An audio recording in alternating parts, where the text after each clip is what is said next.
কক্সবাজারের মেরিন ড্রাইভে পাহাড় ধসে বন্ধ হয়ে গেছে যান চলাচল, সড়ক স্বাভাবিকে কাজ করছে সেনাবাহিনী। এ বিষয়ে আর জানাতে যুক্ত হচ্ছেন সহকর্মী মহিবুল্লাহ। মহিব, আমরা মহিবের সাথে এখন একটু যুক্ত হতে চাই। মহিব, আপনার কাছে একটু জানতে চাই, এই যে পাহাড় ধসে কোনো হতাহতের খবর এখন পর্যন্ত পাওয়া হয়েছে কিনা, প্রশাসনিক তৎপরতা কেমন দেখছেন?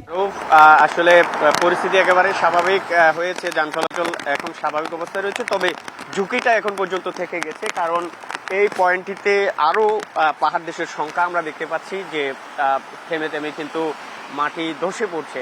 এই অপশনটি শুধু এই অংশটিতে নয়, আরো বেশ কয়েকটি অংশে আমরা দেখতে পেয়েছি যে ছোট পরিসরে পাহাড় ধসের ঘটনা ঘটেছে, এবং পাশাপাশি যে সমস্ত এলাকায় আসলে পাহাড় ধসের ঘটনা ঘটছে সেখানেই আসলে সেনাবাহিনীর পক্ষ থেকে তাৎক্ষণিকভাবে দুটি রেস্কিউ টিম আসলে রাখা হয়েছে, যারা তাৎক্ষণিকভাবে সেখানে গিয়ে উদ্ধার কার্যক্রম এবং সড়কে যে যান চলাচল বন্ধ হয়ে যায় সেগুলো স্বাভাবিক করার কাজ করে। এবং মেরিন ড্রাইভ সড়কটি যেহেতু বেশ জনপ্রিয় একটি রুট হিসেবে পরিচিত, এখানে পর্যটকদের আনাগোনা রয়েছে, সেই হিসেবে এখানে ঝুঁকিপূর্ণ অবস্থার কারণে আসলে সতর্কতা অবস্থায় রাখা হয়েছে যে মাটি সরিয়ে আসলে সেনাবাহিনীর পক্ষ থেকে যান চলাচল স্বাভাবিক করা হয়েছে। হিমচড়ি থেকে কলাতলি পর্যন্ত যে মেরিন ড্রাইভের অংশটি রয়েছে সেখানে বেশ কয়েকটি পয়েন্টে পাহাড় ধসের ঝুঁকি রয়েছে, সেই তথ্য আমরা আবহাওয়া অধিদপ্তর বা অন্যান্য যে প্রশাসনের কর্মকর্তারা রয়েছেন তাদের কাছ থেকে জানতে পেরেছি।